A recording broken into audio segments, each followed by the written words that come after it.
Welcome dear students. तो अब हम शुरू कर रहे हैं। नेक्स्ट है पेज नंबर 2.15 संदीप गर्ग।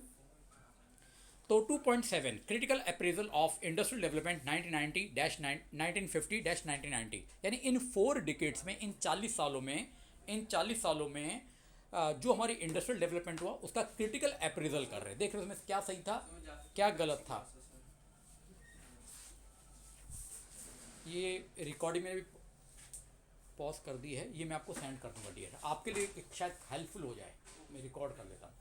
बाकी बच्चे अगर पॉसिबल हो तो ग्रुप में नहीं आ पाएगा। मैं एक तरीका है स्मार्ट वर्क कि मेरा खुद का एक चैनल है, मैं यूज़ ही नहीं करता वो यूट्यूब का, उस पर अपलोड कर दूंगा। चाहे 500 MB होगी तो 40 मिनट की 35 मिनट की है ये शायद, तो आप उस पर मैं लिंक ग्रुप में डाल दूंगा, आप उसको देख सकते हैं।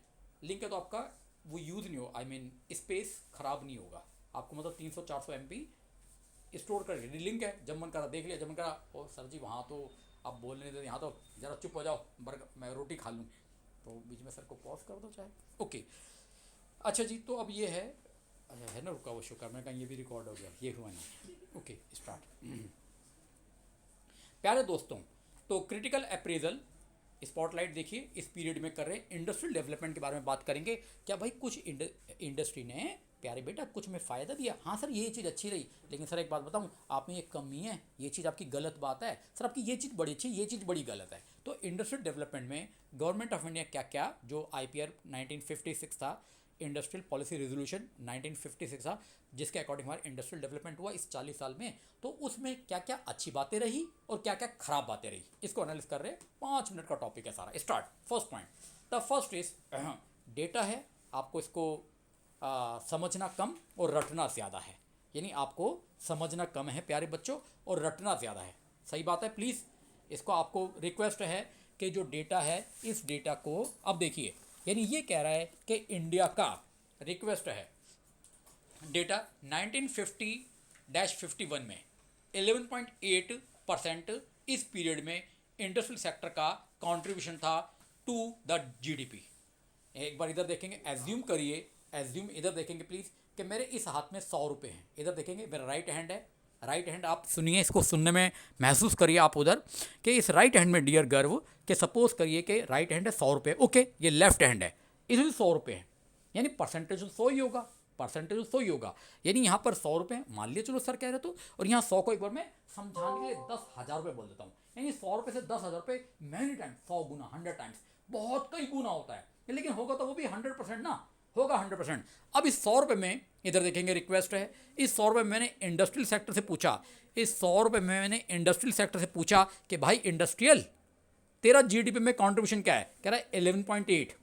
एक बार फिर दोबारा सुनेंगे, रिक्वेस्ट है, बहुत खास बात है, बहुत ज़्यादा खास बात है, रिक्वेस्ट है, आप जो सोच रहे वो नहीं निकलेगी बात, आपको बहुत अच्छी चीज़ सीखने को मिलेगी, रिक्वेस्ट ध्यान देंगे। 100 रुपये में ओके 11.8% सुन लिया, यानी 11 रुपये 80 पैसे बना। आपको सुनने में लगेगा सर कुछ, अरे सुनिए भाई साहब, आप बहुत खुश हो जाएंगे, प्रॉमिस है मेरा, ये जेंटलमैन प्रॉमिस। बताइएगा कि बात सच में अच्छी थी कि नहीं थी। 100 रुपये में ओके 11.8% होता है 11 रुपये 80 पैसे। यस सर, अब मैं उधर जाता हूँ, उधर जाता हूँ। अब समय बदल गया, ये 40 साल बाद GDP में उसी इंडस्ट्रियल सेक्टर का कंट्रीब्यूशन 24.6% हो गया। एक बार इधर देखेंगे, अरे बच्चे सुनेंगे, आपसे रिक्वेस्ट है मेरी, छोटी बात नहीं बताऊंगा, ध्यान से सुनेंगे। पहले 100 रुपये GDP थी और 100 रुपये में 11.8%, 100 रुपये में यानी 11 रुपये 80 पैसे। अब 100 रुपये नहीं है, अब 10,000 रुपये है, और 10,000 का 24.6%, यानी अरे मेरे बच्चे, एक तो GDP बढ़ी अमाउंट वाइज, उसका परसेंटेज बढ़ा, यानी कितने टाइम इंडस्ट्रियल प्रोडक्शन बढ़ा होगा, कैन यू इमेजिन? क्या आप कल्पना भी कर सकते हैं? मैं फिर कोशिश करता हूं, यानी अगर मैं आपको 10,000 रुपये का 24.6% बताऊं, दैट विल बी 2,460 रुपीज़। अरे आपने सुना नहीं, मैं धीरे धीरे बोलूंगा, 2,460 रुपये। एक बार फिर बोलूंगा, 2,460 रुपये, 2,460। कहाँ 11 रुपये 80 पैसे आपके पास थे, 11 रुपये 80 पैसे, और कहा 2,460 रुपये। अब आपको अमाउंट पता चला कितना डिफरेंस है इंडिया में। मुझे आशा है शायद मैं समझाने में, आई एम रियली सॉरी, ये एग्जाम्पल था, ये 10,000 मैंने एग्जाम्पल में बोला था, एग्जैक्ट 10,000 नहीं था, जीडीपी एट सॉर्ट गुना नहीं हुई है, समझाने के लिए एग्जांपल बताया है कि तो हमारी देश समय के साथ साथ जीडीपी बढ़ती है, यस सर बढ़ती है। अब वो कह रहा है जीडीपी के अंदर, वो कह रहा है जीडीपी के अंदर इंडस्ट्रियल डेवलपमेंट ये 11.8 था, वो क्या 24.6, दो बातें आ गई। सर आप पेपर के लिए बताओ, पेपर में क्वेश्चन क्या आएगा? सर हम आईएएस का पेपर अभी नहीं दे रहे हैं, आप टू एग्जैक्ट बताइए पेपर में क्वेश्चन क्या है। वो पेपर में पूछेगा कि 1951 में जीडीपी में सेकेंडरी सेक्टर, जिसे इंडस्ट्रियल भी कहते हैं, इंडस्ट्रियल, उसका जीडीपी में हिस्सा कितना था, कंट्रीब्यूशन कितना था? आंसर 11.8। ओके, और इस 40 साल बाद इसका कंट्रीब्यूशन कितना हो गया? इस तो द आंसर 24.6%। ये डेटा मैंने तो ऐसे याद करा है, देखिए 2 का टेबल है, 246 मतलब कोई भी तरीका बन सकता है याद करने का। ओके, तो आगे कहता है, स्पॉटलाइट यूज करते हैं। This rice is industries share of GDP, जो है इंडिकेटर ऑफ डेवलपमेंट। मैंने सिर्फ जो पेंसिल से अंडरलाइन है सिर्फ वही लाइन पढ़ के बताई, ये बता रहा है, इधर देखेंगे मुझे, मैं अपने ऐसे समझाने के लिए हाथ ऐसे दिखा रहा हूँ पहलवानों की तरह, ये बताने के लिए इंडिया इंडस्ट्रियल सेक्टर में इस 40 साल में काफ़ी स्ट्रॉन्ग हुआ। मैंने काफ़ी बोला, बहुत नहीं बोला है, मैं फिर से कोशिश करता हूँ। भाई साहब आपकी सारी बात मानी, आप कह रहे इंडिया इस 40 साल में बहुत अच्छा हो गया। अरे तो अभी 40 साल में अच्छा कह रहे तो एलपीजी के बाद क्या कहोगे? अभी तो एलपीजी लेसन 3 वो बताएगा कि इंडिया कहाँ पहुँचा। एलपीजी के बाद तो कमाल ही हो गया, यकीन मानिए।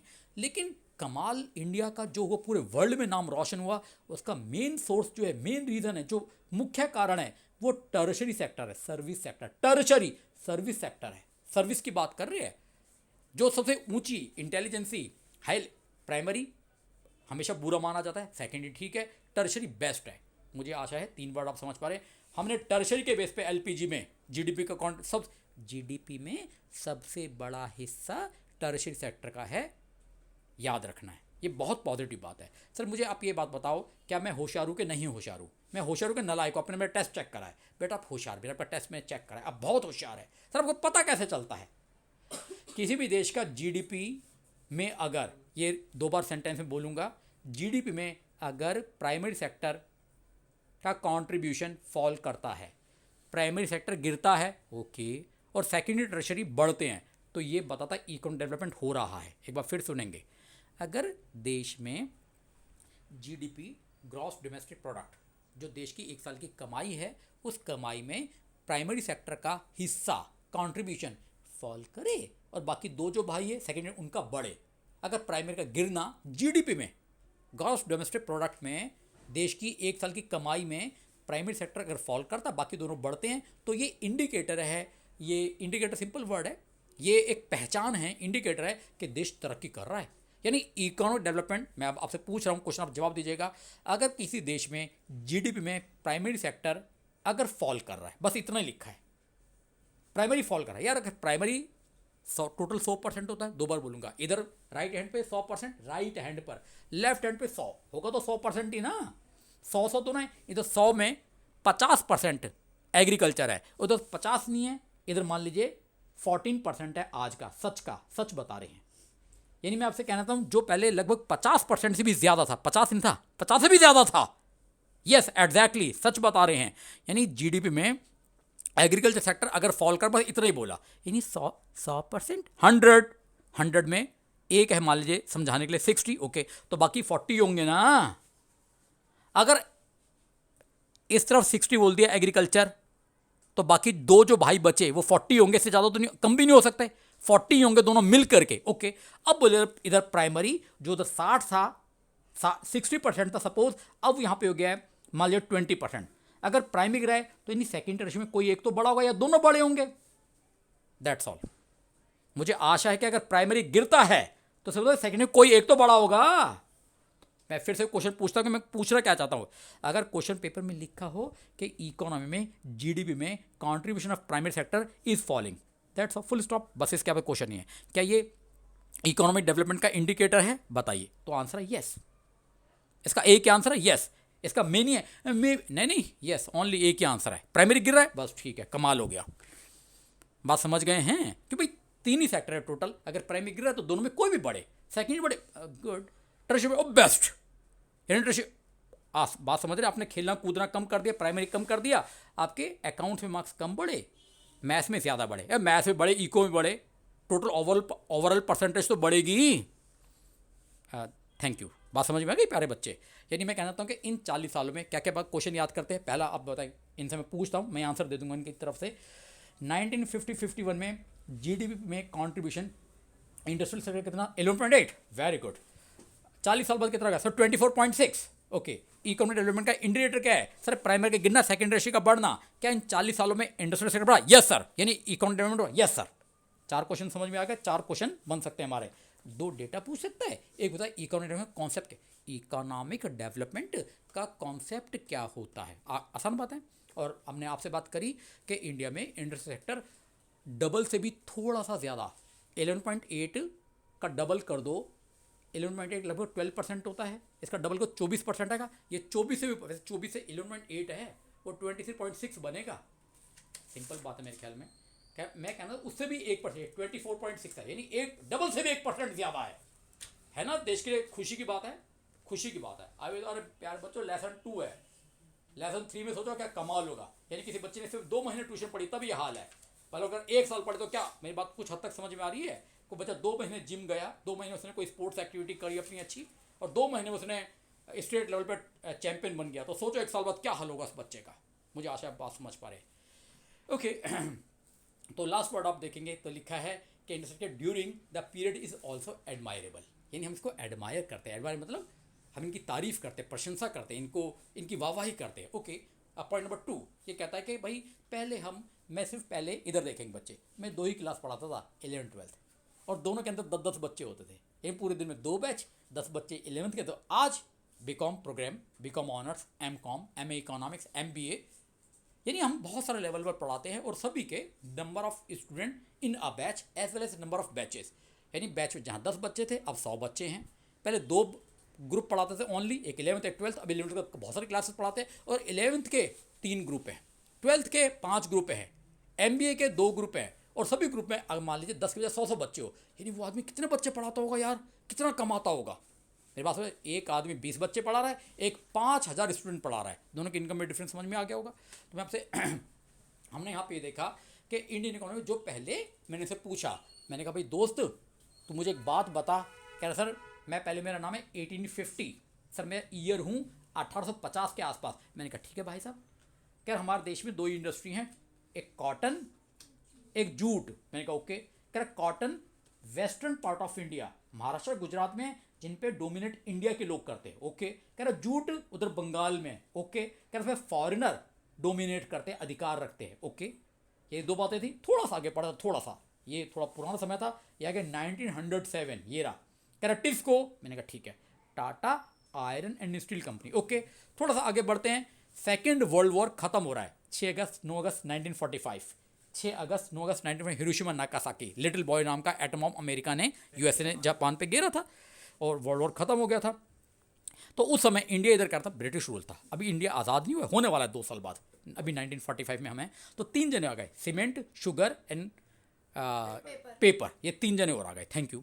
यानी इंडिया में 6 इंडस्ट्री थी ना, यानी ओवरऑल देखा जाए शुरुआत में, यानी तो ये बहुत बिगिनिंग से है। लेकिन इसका भी अगर देखें आधा पार्ट जो कॉटन है, मेन तो हमारा वही है, जूट पे तो फॉरेनर था। यानी इंडिया का इंडस्ट्रियल डेवलपमेंट अगर इससे कंपेयर करें, इधर देखिए 1850, 1947, 1991, 3 कंपेयर कर रहे हैं, तो यहाँ पे ये लिखा हुआ है Indian industry was no longer restricted to cotton, textile and jute. यानी पहले इंडिया में 2 इंडस्ट्री खास होती थी, एक कॉटन, जूट। कह रहा है नो लॉन्गर, कह रहा है अब ऐसा हाल नहीं है हमारा, अब बहुत हम पहले से अच्छे हो गए हैं। क्या अच्छे हो गए भाई? कह रहे हम अच्छे हो गए कि अब हमारे इंडिया में इंक्लूडेड इंजीनियरिंग गुड्स, अब इसमें स्पॉटलाइट इंजीनियरिंग गुड्स, अब इसके अंदर मशीनें भी बन रही हैं, इंजीनियर जो इंजीनियर्स हैं, इंजीनियरिंग गुड्स बन रहे हैं, मशीन्स बन रही हैं, and a wide range of consumer goods, और बहुत सारी जो हाउस होल्ड चीज़ें यूज़ करता है, कंज्यूमर्स यूज़ करते हैं, जैसे मान लीजिए स्कूटर है, प्रेशर कुकर है, एलपीजी जो गैसेस है, एट्सेट्रा, जो भी वेजिटेबल्स है, वैरायटी ऑफ वेजिटेबल्स। पहले इवन हमारे पास आपको पता होगा PL480, मैं आपने अक्सर कई बार मैंने वर्ड बोला, अमेरिका में रेड वीट दिया था 1965 में, उनसे भीख ली थी। कह रहा हमारे जानवर ये गेहूँ खाएंगे नहीं, हमारे जानवर को रिजेक्ट कर देंगे, तुम तो जानवर से भी गई हुई थी। कितने हमारे लिए स्लैपिंग, कितना हमारे लिए इंसल्ट था। तो मिसिस गांधी ने कहा कि यार अब तो हमें ग्रीन रिवोल्यूशन के उधर पूरे वर्ल्ड, मैक्सिकन नॉर्मन बोरलॉग, वो पूरे वर्ल्ड के father of father of green revolution है। इंडिया के कौन थे? इंडिया थे स्वामीनाथन। तो इनसे मिल करके हमारी इंदिरा गांधी जी ने ग्रीन रिवोल्यूशन के लिए HYV seeds, high yield variety seeds बनाए थे, जो अभी नॉर्मन बोरलॉग आपने जाना नाम, जिनका मैक्सिको के रहने वाले थे, उन्होंने साइंटिस्ट से उन्होंने HYV सीड्स डेवलप करे और काफ़ी महंगे सीड्स थे। सरकार ने कहा अरे तू बेटा चिंता मत कर, सरकार तो सब्सिडी देगी, तू चिंता मत कर, सरकार तेरे साथ है। सरकार ने गरीब किसानों की बहुत हेल्प करी और इंडिया आज सेल्फ सफिशिएंट है फूड क्रॉप में भी अभी। लेकिन यही जो फूड क्रॉप था, अब एग्रीकल्चर के अंदर कमर्शियल क्रॉप भी, जो इंडस्ट्रीज को रॉ मेटेरियल चाहिए था। सर लेसन 1 में आपने बताया था ब्रिटेन हमारा कच्चा माल, कॉटन जाता था, रॉ मेटेरियल जाता था, रॉ सिल्क सब इंग्लैंड हमारा एक्सपोर्ट होता था और एक्सपोर्ट का ह्यूज सरप्लस था। मैं फिर से ये वर्ड बोलता हूँ क्योंकि मैंने टेस्ट में दिया था।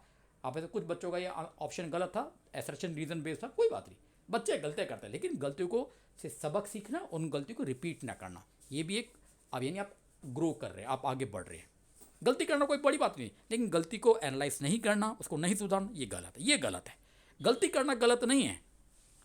तो यहाँ पे लिखा हुआ है कि अब हमने कंज्यूमर गुड्स, यानी 2 चीज़ें बन गई, मशीनें भी इंडिया में बन रही हैं, मशीनें भी, और कंज्यूमर गुड्स बन रही हैं। तो ऑब्वियसली अब देखिए कि एक बहुत बेसिक सी बात है, देश में प्रोडक्शन बढ़ेगा, देश की इनकम बढ़ेगी, सिंपल सी बात है, वेलफेयर बढ़ेगा। जब खूब कोई भी चीज़ आप मान लीजिए, आलू ही मान लीजिए, पोटैटो, आलू मान लीजिए, किसी भी सप्लाई बहुत ज़्यादा होगी, सप्लाई बढ़ती है, उस चीज़ का प्राइस गिरता है, ठीक है।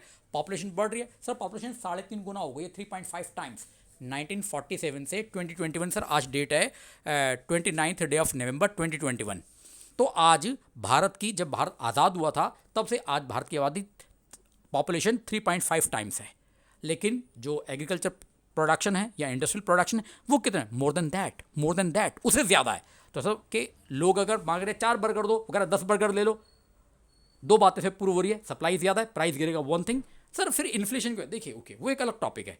इन्फ्लेशन, आप छोटी उम्र के बच्चे, आप फिलिप थ्योरी में आपको बोलता हूँ, मैं सैल्यूट करके बोल रहा हूँ, मेरा हाथ देखिए, मैं सर फिलिप को सैल्यूट कर रहा हूँ, PLW फिलिप साहब को मैं सैल्यूट कर रहा हूँ, जिन्होंने थ्योरी लिखी है।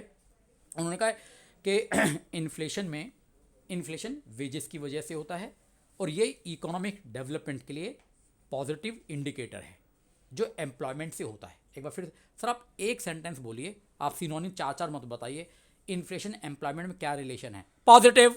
Sir are you sure? Sure. Sir आपको किसने बात सिखाई? ये बात मुझे 1957 में बताई थी, 1957 में सर फिलिप ने बताई थी, इसलिए फिलिप कब कहेंगे फ्यूचर में, इसे आप पढ़ेंगे बड़ी क्लासेस में, ग्रेजुएशन में, पोस्ट ग्रेजुएशन में पढ़ेंगे। और उन बेचारे साहब को मैं एक बार फिर सैल्यूट करता हूँ, उन 96 ईयर्स ब्रिटेन की इंडस्ट्रीज़ को एनालाइज किया था।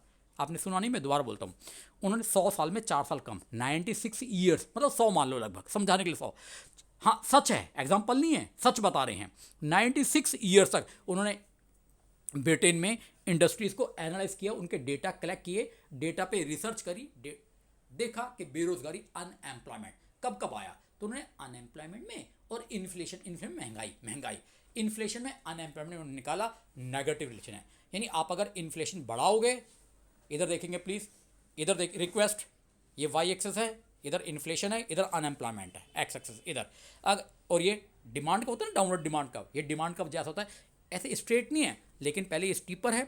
मैं फिर से बोलता हूँ, शुरुआत में कैसा है, स्टीपर, और धीरे धीरे फ्लैटर हो रहा है। सर इंडिफरेंस कब जैसा लग रहा है, convex to the origin, okay so nice of you. लेकिन इसमें भी आगे बड़ी उम्र में आप नई थ्योरी सीखेंगे, बड़ी खास बातें सीखेंगे IAS में, लेकिन अभी नहीं मैं बता सकता, सॉरी।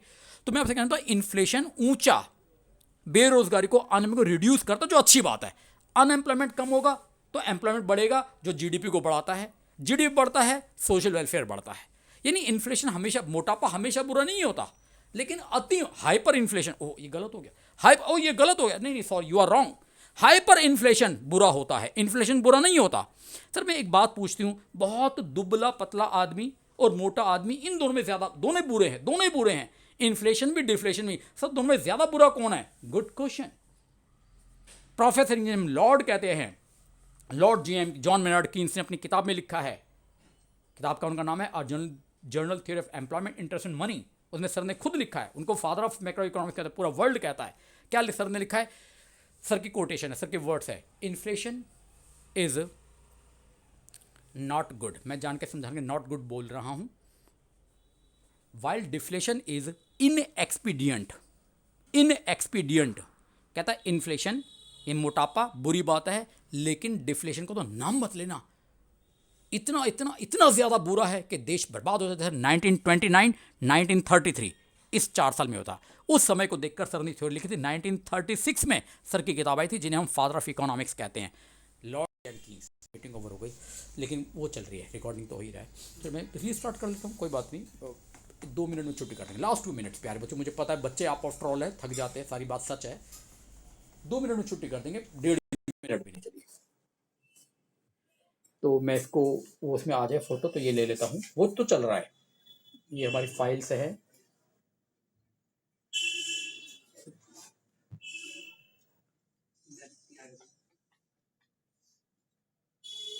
देखिए लगभग आप लास्ट, अच्छा जी। तो यहाँ पे था, तो मैं एक वर्ड आपसे पूछता हूँ, यस बोलेंगे ही। The industrial sector became well diversified. चलिए कहाँ इंडिया में पहले कह कॉटन जूट, अब ये नहीं भाई, अब हम बहुत बदल गए हैं पहले से। हमारा फ्रिज है, प्रेशर कुकर है, गैस कनेक्शन है, गैस स्टोव है, बुक्स है, टेबल है, फर्नीचर है, एयर कंडीशनर है, कार्स हैं। भाई आज हम अच्छे आदमी हो गए हैं, बहुत सारी चीजें इंडिया में बनती हैं। इंडिया की बात कर रहे हैं, इंडिया की। होपफुली आसान बात थी। तो क्या इस 40 ईयर्स में इंडिया का इंडस्ट्रियल सेक्टर वेल डाइवर्सिफाइड हुआ? हाँ हुआ, यस। ट्रू फॉल्स का क्वेश्चन बन गया, यस। आगे कहता है, अच्छा गर्व ऐड हुए हैं, ओके, यानी हाँ था वो। ऑनेस्टी, इसे ऑनेस्टी मानता हूं मैं। अच्छा जी, तो आगे 2 मिनट मैंने आपसे कहा, 2 मिनट में छुट्टी कर देंगे, खत्म हो जाएगा, बहुत छोटा टॉपिक है। SSI, small scale industry. इस टाइम में स्मॉल स्केल इंडस्ट्री काफी तेजी से बढ़ी। एसएसआई को काफी गवर्नमेंट ने हेल्प करती, प्रमोट किया था। एलपीजी में उल्टा होगा, सबसे ज्यादा पिटाई 2 जनों की होगी। मैं दुख से बोल रहा हूँ ये बात में, एक मुझे बोलते हुए बुरा लग रहा है, एक एग्रीकल्चर और दूसरा एसएसआई। और किन को प्रमोट करेंगे?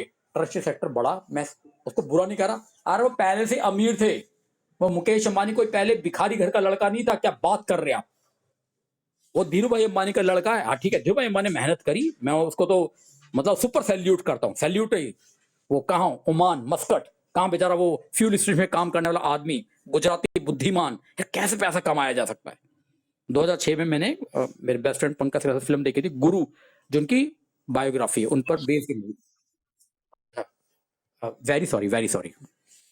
तो तो तो यहाँ पे हमने देखा कि जो स्मॉल स्केल इंडस्ट्रीज हैं, आपके रिकॉर्डिंग में आया होगा कि स्क्रीन वाले में,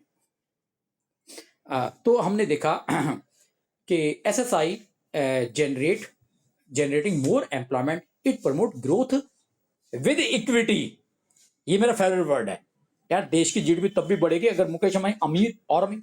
यार वीआई ने रेट बढ़ा दिए, वोडाफोन आइडिया, इन्होंने रेट बढ़ा दिए। कल जियो ने बोल दिया, पहले उसने बोल दिया 4 दिन पहले, और आज 29 नवंबर है, 28 नवंबर को यस्टरडे जियो ने बोल दिया हम भी रेट बढ़ा रहे हैं। एयरटेल ने रेट बोल दिया। यार अमीर लोग रेट बढ़ाकर और अमीर हो जाएंगे। मैं फिर कोशिश करता हूं, ये लोग पहले से अमीर हैं।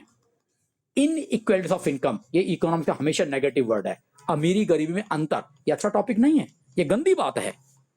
तो अच्छी बात क्या है? इक्वल डिस्ट्रीब्यूशन ऑफ इनकम, यानी हम सब भाई बहन एक बराबर बराबर हूं। हम देश के बच्चे हैं, देश के लोग हैं, हमारे में डिफरेंस होना चाहिए, अगर थोड़ा सा, थोड़ा, लेकिन ह्यूज, ज्यादा नहीं, ज्यादा नहीं। अगर सभी लोग बराबर है, कोई मेहनत नहीं करेगा। अगर आपके पास में इनका बीएमडब्ल्यू कार है, मर्सिडीज है, ओडी आपके पास में, और आपके पास तो रॉयल्स रॉयस है, तो मेरे पास एक छोटी कार है, कोई मान लीजिए मारुति मान लीजिए एग्जाम्पल, ऐसे कोई छोटी कार मान लीजिए, तो मैं आप लोगों से, आप लोग इंस्पायर हूंगा, आप लोगों को देखकर थोड़ा जलूंगा भी, मेहनत करूंगा और आगे बढ़ूंगा। यानी देश में इन इक्वलिटीज, अमीरी गरीबी का अंतर, inequalities of income, inequalities of income यानी अनइक्वल डिस्ट्रीब्यूशन होना चाहिए, होना चाहिए, लेकिन थोड़ा। यानी एक के पास 40 है, एक के 60 है, चलता है। एक के पास एक है, एक पर 19 है, क्या नहीं, ये गलत बात है, नहीं, मैं एग्री नहीं करता। तो इस केस में क्या लिखा हुआ है, एसएसआई क्या करता है? ऐसे ही गरीबों को अमीर बनता है, अमीरों को नहीं। नो, अमीरों को नहीं, आप ऑलरेडी बहुत अमीर हैं। ये गरीब, स्मॉल स्केल इंडस्ट्री की हमने डेफिनेशन पढ़ी थी 2.14 पर, ऊपर से 4th लाइन में हमने पढ़ा था, वहां लिखा हुआ था कि जिनकी फिक्स्ड कैपिटल 5 लाख रुपए का, उनको एसएसआई कहा जाएगा। ये बेचारा सीधा बच्चा है, गरीब बच्चा, छोटा है, ये छोटा सीधा गरीब बच्चा है। इसकी छोटी सी फैक्ट्री है ओखला के अंदर, उसकी मशीनें पुराने जमाने की बात कर रहे हैं, 1955 की। तो ये मुझे बोलता, कार्वे कमेटी, तो ये मुझे बोलता है सर मेरी मशीन है 4,99,000 की। मैंने कहा बेटा तुझे ऐसे से सारे बेनिफिट मिलेंगे, सारे मिलेंगे, तो चिंता नहीं कर। सरकार तुझे इलेक्ट्रिसिटी टैरिफ, बिजली का बिल में थोड़ा हेल्प तुझे करेगी, रॉ मटेरियल सब्सिडी देगी, तो चिंता मत कर। तो सरकार एसएसआई की हेल्प कर रही है, अच्छी बात है ना। ऐसे गरीब लोग की इनकम बढ़ेगी, अमीरों की बात नहीं कर रहे हैं। तो ये टॉपिक क्या बनता है, ये हमारे जो गोल्स ऑफ 5 प्लान का चौथा ऑब्जेक्टिव जो मेरा फेवरेट है, ग्रोथ विद इक्विटी। बाकी गोल अच्छे हैं यार, सबसे महान गोल ओनली फोर्थ है, यानी देश में उन लोगों की तरक्की हो, इनकम बढ़े, विकास हो, डेवलपमेंट, जो लोग डिजर्व करते हैं, जो बेचारे गरीब हैं, जो बिलो द पॉवर्टी लाइन है। यहाँ पे एयरटेल रेट बढ़ा, चलो बढ़ाओ, मैं मना नहीं कर रहा यार, तुम बात नहीं समझ रही।